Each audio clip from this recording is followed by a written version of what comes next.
Welcome back, Wisdom Walkers. And for those of you new visiting my channel, this is Life Lessons Learned. Yes, we're talking about integrity again. It's not a four-letter word, okay? During this time, I'm going to talk about when I was selling my home.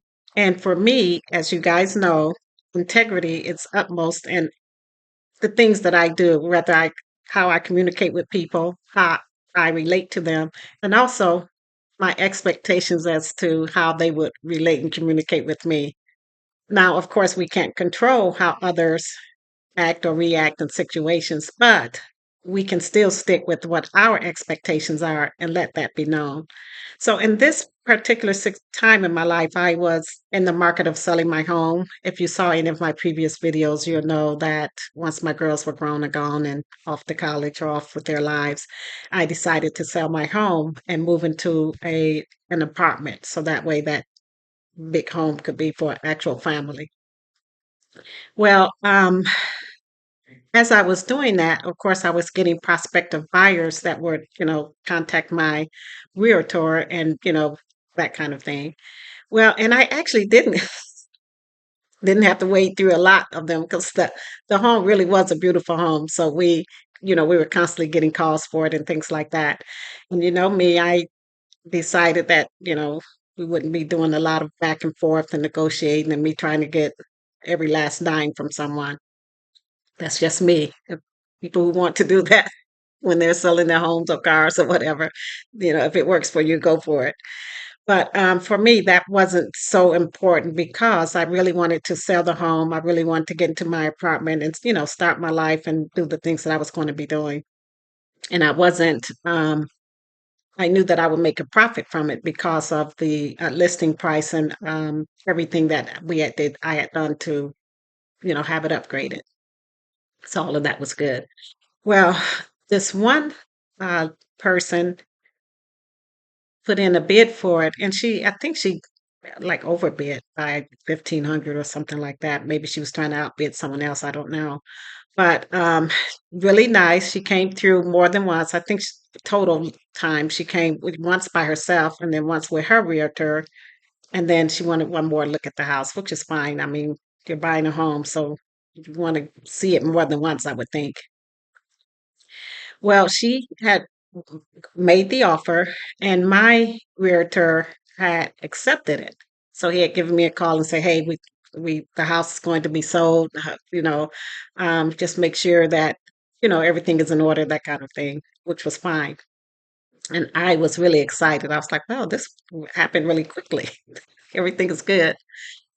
Well, lo and behold, and this is when I lived in Lansing, Michigan, so it was a pretty small tight knit community, and we didn't have a high crime rate, although any crime rate to some people is high. I'm like, people are like, why do we have crime? At least that's what I think. But I get on all my videos and I start digressing. But anyway, um, so we didn't have a lot of that. But the week that she was going to sign all of the paperwork, there was and I don't know if I told, well, in this video I didn't say it, but the home that I lived in that house was just one block long. So you had two streets, that would enter that block, but once you were on that block, that was it. It was just, I think, eight houses on one side and eight or nine on the other. So it was just a small block, and it was, as I said, one block long. Well, on one of the other blocks, as soon as you leave my block, there was a major drug deal that had gone down. I'm saying gone down like I'm out in the street or something that had occurred. And it was like a real big deal because it was like, as I said, not a high crime area. So anyway, that happened.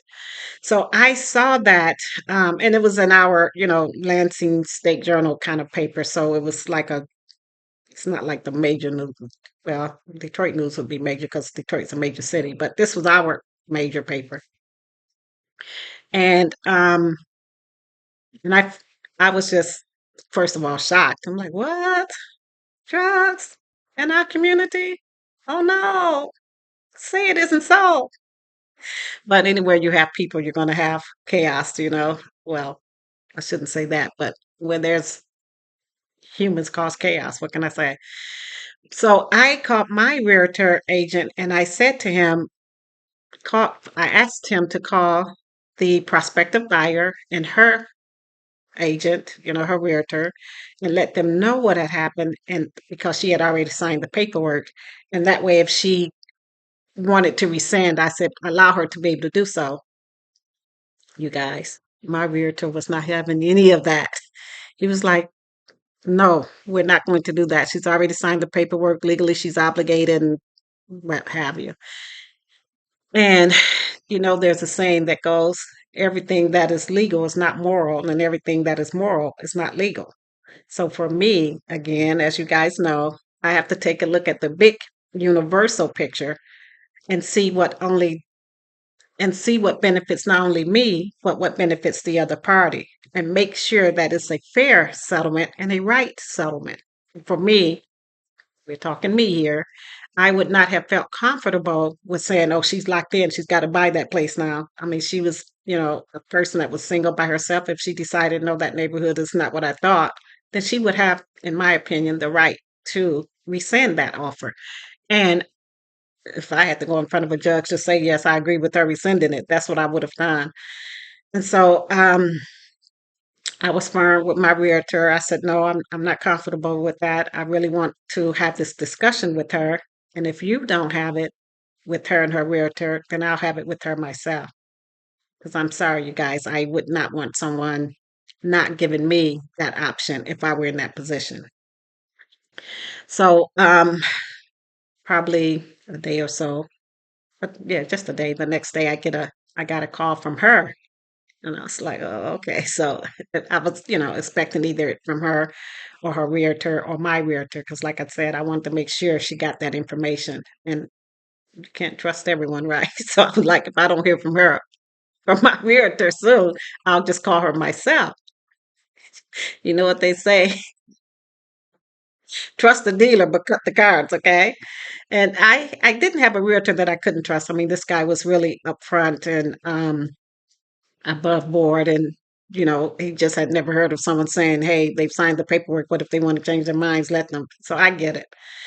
But she called me and she was like, hey, Sherry, how's it going? And I said, it's going really well. I'm sure you've seen the newspaper article, and so I just wanted to make sure that you understood that if you wanted to change your mind at this point, I'm really okay with that. I said I would understand completely. Now you have to understand there was more than just one thing going on here. The house would still sell eventually. It's not like no one would buy a house. Um, but I just didn't. I wanted whoever to buy it to be aware of all of those types of circumstances. And then if they wanted to make the decision or the option to do so, then of course that would be, their decision and not something I've tricked them into or that I hid from them. So she said, no, I saw that and everything. And she said that wasn't even on your street. I was like, "Oh, no, but it was near the area. That might be a sign." I didn't say that to her, but I was like, no, I get that. I said, but, sometimes some people may feel it's too close to comfort. And she said, no, I have not changed my mind. If you don't mind, I want to go ahead and go through with the sale. I still would like to have our closing date and everything is fine with me. So I was definitely, of course, relieved to hear that and just glad that I stuck with my own integrity level of being transparent and letting her know that she had the option and that I wouldn't feel, bad about it or anything like that. So that actually happened to work out for me. And remember, this is life lessons learned. And really, as we go through life, we should want to be as upfront and honest and truthful as we can whenever we're dealing with any type of situations, whether we're selling our car, our home, our soul to the devil. No, I'm kidding. But that we know what we're getting into and that we let the other person know what's going on as well.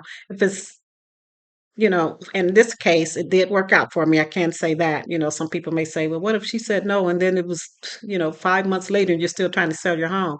That would have been the consequences of that situation. So I understood that. I couldn't hold it against her or anyone else. And I would not have, I just would not have felt good about my own self had I not divulged that information and at least given her the option to make up her own mind. So that being said, if any of you have had any situations where you've had to be upfront and truthful and honest about something that you were doing, and let me know how that worked out for you. Did you regret the decision that you made, or was it something that had a good outcome for you, or was it a good outcome for the other party and not necessarily for you? You know, sometimes how they say, um, no good deed goes unpunished. So sometimes we're doing the right thing, and that doesn't always guarantee that everything would turn out right. But at least you can say in your heart and in your mind that you've done what you could and you've done your best. So that's what I really want to get across in this particular video. Again, this is Life Lessons Learned. Remember, my mantra is knowledge is in the knowing, but wisdom is in the doing. And the true learning of a lesson is the application of it. And trust me, as I've learned lessons in life, I've begun to apply them in all areas of my life to benefit, again, not just me, but all of those that are concerned with whatever the situation was. So, for my wisdom walkers, I definitely thank you guys for continuing to visit my channel. I certainly appreciate it. I would love for you guys to start leaving comments as to your situations that are similar, how you were able to resolve them, because lessons for one of us are lessons for all of us. So, my lessons and your lessons in the comments will help all of us get to different levels in our lives. For those of you that are new, if you're so inclined, please subscribe. I would love for you to come back, make your comments, and join our Wisdom Walker community. Until the next time, I'll see you guys on the next video. Bye bye.